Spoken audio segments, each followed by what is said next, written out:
నమస్తే, welcome to our channel. నేను పద్మిని. ప్రస్తుతంతో పాటు neuro psychological therapist, astrologer and numerologist Madhavi గారు ఉన్నారు. మాట్లాడదాం. మాధవి గారు నమస్తే. నమస్తే పద్మిని. మాధవి గారు, నక్షత్రాలు చెప్తూ ఉన్నారు. అదే నక్షత్రాలకు సంబంధించి వాళ్ళ తత్వాలు, అలాగే వాళ్ళు చేసుకోవాల్సినటువంటి పరిహారాలు. ఇక 3 నక్షత్రాలు మిగిలి ఉన్నాయి. చాలా ఫాస్ట్ గా కంప్లీట్ చేసినట్టున్నా. అవునవును, సునాయాసంగా అని అనిపించింది. అవును, హాయిగా అనిపించింది కూడా చక్కగా. 27 నక్షత్రాలు. ఓకే, సో పూర్వభాద్ర నక్షత్రం ఎలా ఉంటారండి వీళ్ళు? వీళ్ళ వ్యక్తిత్వం ఎలా ఉంటుంది? వీళ్ళు జీవితాంతం పీస్ఫుల్ గా వెళ్ళిపోవటానికి వాళ్ళు పాటించాల్సినటువంటి రెమెడీస్ ఏమైనా ఉన్నాయా, చెప్తారా? తప్పకుండా. పూర్వభద్ర నక్షత్రం గురు నక్షత్రం పద్మిని, గురువు గారిది.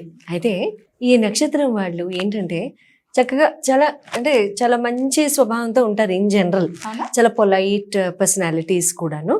అండ్ వీళ్ళ అధిదేవత వచ్చేసి అజైకపాదుడు అనే శివ స్వరూపం వీళ్ళకి అధిదేవత. వీళ్ళు పూజించుకునే దైవం కూడా జనరల్ గా శివుడు ముఖ్యంగా ఉంటే మంచిది. న్యాచురల్ గా ఎప్పుడైతే మన ఈ నక్షత్రాలకి అధిదేవతలు చెప్పుకుంటూ వస్తున్నాం కదా, ఈ అధిదేవతలు చెప్పుకుంటే జనరల్ గా వాళ్ళకి మక్కువ కూడా ఉంటుంది ఆ దైవ స్వరూపం పట్ల. న్యాచురల్ ఇంక్లినేషన్ ఉంటుంది. సో ఈశ్వరుణ్ణి బాగా పూజిస్తూ ఉంటారు, శివాలయాలు బాగా దర్శిస్తూ ఉంటారు వీళ్ళు ఇన్ జనరల్. అయితే గురు నక్షత్రం కాబట్టి గురువుని ఎక్కువ పూజించడం, దత్తాత్రేయుడు అవ్వచ్చు లేకపోతే ఇంకొకళ్ళు, ఎలా ఉంటుంది? బానే ఉంటుంది. అంటే వాళ్ళు చేసుకోవాలి కూడా. దత్తాత్రేయుడు స్వరూపము, గురుదత్తుడు, సాయిబాబా, ఇంకా వీళ్ళు ఏ గురువులు నమ్మినా సరే గురు స్వరూపం ఉన్న వాళ్ళని ఎప్పుడు కూడా వీళ్ళు తరచూ పూజించుకుండడం, ఉండడం, చక్కగా చేసుకోవడం, పూజలు, చరిత్ర పారాయణాలు చేసుకోవడం మంచి జరుగుతుంది. ఎలా ఉంటారండి అసలు వీళ్ళు? చూడటానికి ఎలా ఉంటారు? వీళ్ళ క్యారెక్టర్ ఎలా ఉంటుంది? వీళ్ళు క్యారెక్టర్ ఎలా ఉంటుందంటే ఫస్ట్ వీళ్ళ గురించి ఆలోచించగానే గుర్తొచ్చేది ఏంటంటే వీళ్ళు చాలా నిజాయితీ స్వభావాలు అండ్ ధర్మం పట్ల చాలా ఎక్కువ మక్కువ చూపిస్తారు. ఏజ్ గ్రూప్తో పని లేదు. అంటే చిన్న పిల్లలప్పటి నుంచి కూడా చాలా రూల్స్ మాట్లాడే తత్వాలు అనమాట వీళ్ళు. తప్పు అంటే తప్పుని బాగా ఖండించి చెప్తారు. అది మనం పెద్దరికంతో వాళ్ళని ఎదురు చెప్పకూడదని కానివ్వండి, లేకపోతే ఇంకేంటేంటో అని భయపెట్టేయడం కానివ్వండి, ఇలాంటివి చిన్నపిల్లలుగా ఉంటే పూర్వభద్ర నక్షత్రం ఎవరైనాను అలా చేయకూడదు. లెట్ దెమ్ బీ దెమ్సెల్వ్స్ అంతే. ఎందుకంటే పెద్దవాళ్ళు అయిన తర్వాత వాళ్ళ స్వభావం చక్కగా మారుతుంది. వాళ్ళ స్వభావం చక్కగా మారి వాళ్ళు చక్కగా పర్సనాలిటీ అది డెవలప్ చేసుకుని చక్కగా ఉంటూ ఉంటారు కూడాను. అయితే ఈ నక్షత్ర యొక్క ఓనర్స్ ఎలా ఉంటారు అంటే జనరల్గా వీళ్ళు భోజన ప్రియులు, ఫుడీస్, అందులో స్వీట్స్ ఎక్కువ, పులుపు తీపి ఎక్కువగా మక్కువ చూపిస్తూ ఉంటారు, కారం కంటే కూడాను వీళ్ళు. గురుగారి నక్షత్రం ఆబ్వియస్లీ ఫుడీస్ ఉంటారు. Plus at the same time ఒకవేళ కనుక వీళ్ళు ఎప్పుడూ కూడాను ప్రొఫెషన్స్ రీత్యా కానివ్వండి, వాళ్ళ ఎడ్యుకేషన్ రీత్యా కానివ్వండి, వీళ్ళు ఇంకా ఏదైనా ట్రాక్లో డిసైడ్ చేసుకోలేకుండా ఉన్నా, లేకపోతే ఏ ఫీల్డ్లో కనుక సెటిల్ అవ్వాలి అని అనుకుని వాళ్ళు ఏదైనా బాగా థాట్ ప్రాసెస్లో ఉన్నా కూడాను వీళ్ళు ఎప్పుడు కూడా any field which is related to analytics and research కానివ్వండి, అనలిటిక్స్ కానివ్వండి, అది ఫైనాన్స్ అవ్వచ్చు, ఆపరేషన్స్ అవ్వచ్చు, అది ఇంకేదన్నా కోడింగ్ అవ్వచ్చు, డేటా అనలిటిక్స్ అవ్వచ్చు, మెడికల్ రీసెర్చ్ అవ్వచ్చు, ఏదైనా సరే రీసెర్చ్ అండ్ అనలిటిక్స్ ఇది కీ పర్టిక్యులర్ కేఆర్ఏ అనమాట. ఆ కేఆర్ఏ ఉండాలి వీళ్ళకి. ఆ కేఆర్ఏ కనుక ఉంటే వీళ్ళు ఎంతో చక్కగా పై పొజిషన్ కి చక్కగా వెళ్తారు. అయితే నక్షత్రం తత్వం ఇలా ఉన్నప్పటికీ కొన్ని బర్త్ చార్ట్స్ ప్రకారం ఇబ్బందులు పడుతూ ఉంటారు. ఎంత గురువు గారు నక్షత్రం అయినప్పటికీ ఇబ్బందులు అయితే ఉంటాయి తప్పకుండా. ఇలాంటి ఈతి బాధల నుంచి బయటపడాలంటే వీళ్ళు ఏం రెమెడీస్ ఫాలో చేయాలి? అది ఫస్ట్ థింగ్ ఏంటంటే పద్మిని, నువ్వు అన్నట్టు ఈ నక్షత్రం గురు నక్షత్రం అయ్యి వాళ్ళు శివుడి ఆరాధన చక్కగా చేసుకుంటూ, ఇది బేసిక్గా చేసుకుంటూ వీళ్ళు దత్తాత్రేయుడు పారాయణము, సాయిబాబా సచ్చరిత్ర కానివ్వండి, వీళ్ళు ఎవరిని నమ్మితే ఆ గురు స్వరూపాన్ని, రమణ మహర్షి గారు, రామకృష్ణ పరమహంస, ఎవరినైనా సరే వాళ్ళ యొక్క చరిత్రలు చదవడం కానీ, వాళ్ళ యొక్క ప్రిన్సిపల్స్ని ఇంబైబ్ చేసి వాళ్ళ జీవితాన్ని చక్కగా ఆ ధోరణిలో వాళ్ళు తీసుకెళ్ళడం కానీ మంచిది. Plus at the same time అందరికీ కూడా వీళ్ళు గురు నక్షత్రం అయినంత మాత్రాన వీళ్ళకి గురుబలం ఖచ్చితంగా ఉంటుందని చెప్పలేము. ఎందుకంటే గురుగారు ఒకవేళ కనుక లగ్నాలు మార్పులుండి ఆ లగ్నాలకి గురుగారు సరిపోక, ప్లస్ వీళ్ళకి గురుగారి ప్లేస్మెంట్ సరిగ్గా ఉండకపోతే కూడా వీళ్ళకి గురువు గారు ఇచ్చే నెగటివ్ ఎఫెక్ట్స్ లాంటివి జనరల్గా ఉంటూ ఉంటాయి.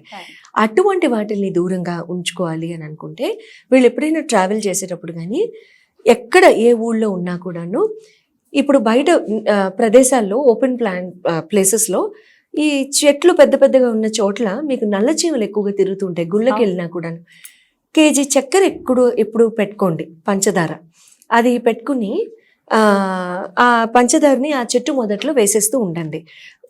ఒకటే దగ్గర గుమ్మరించకుండా డిస్ట్రిబ్యూట్ చేయండి, ఎందుకంటే మిగతా చెట్ల దగ్గర ఉన్న చీమల్ని మనం అన్యాయం చేయము.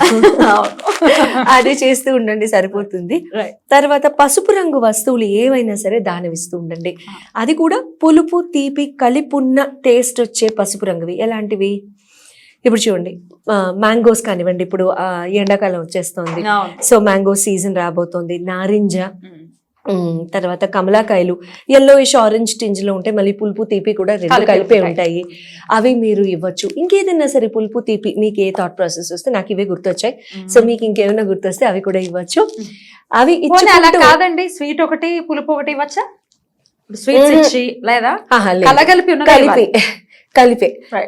కలిపి ఇవ్వడమే మంచిది. మంచి ప్రశ్న.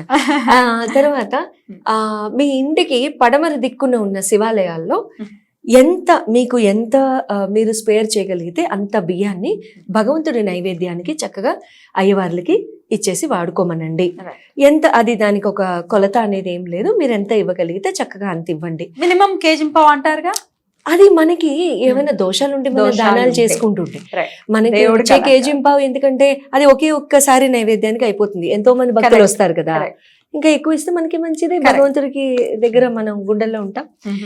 నిత్యం చేసుకునే రెమెడీ ఒకటి ఏంటంటే, కుంకుమ పువ్వుని పాలల్లో రంగరించి ఒక రెమ్మ మాత్రమే తీసుకోండి, అది చాలా ఎక్స్పెన్సివ్, డోంట్ వేస్ట్ ఇట్.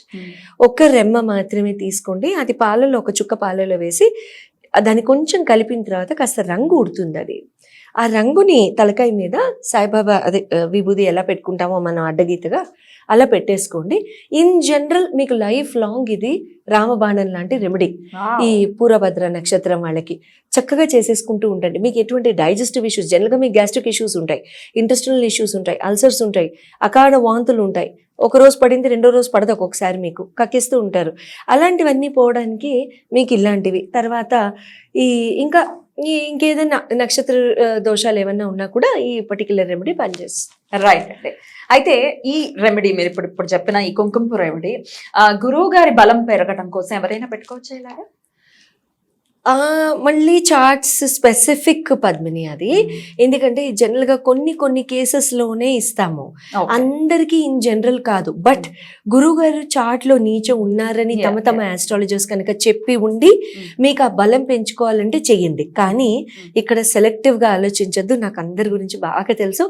ఏంటి అంటే ఇక్కడ ఈ ఇయర్ గురుబలం బాగోలేదంటే ఈ చేసేసుకుంటామని అనేసి అది పెట్టుకుని, ఎందుకంటే దీంతో కొన్ని విపరీత ఇవి కూడా అట్రిబ్యూట్స్ కూడా మీరు చూస్తారు.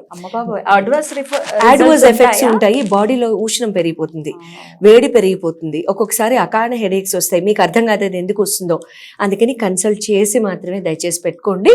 మీకు ఖచ్చితంగా తెలుసు, తమ ఆస్ట్రాలజిస్ట్ చెప్పేశారు మీకు గురుబలం బాగోలేదండి, లేకపోతే మీకు గురు నీచ స్థానంలో ఉండి అట్లాంటివి ఏమైనా ఉన్నా కూడాను అప్పుడు చేసుకోండి, ప్రాబ్లం లేదు.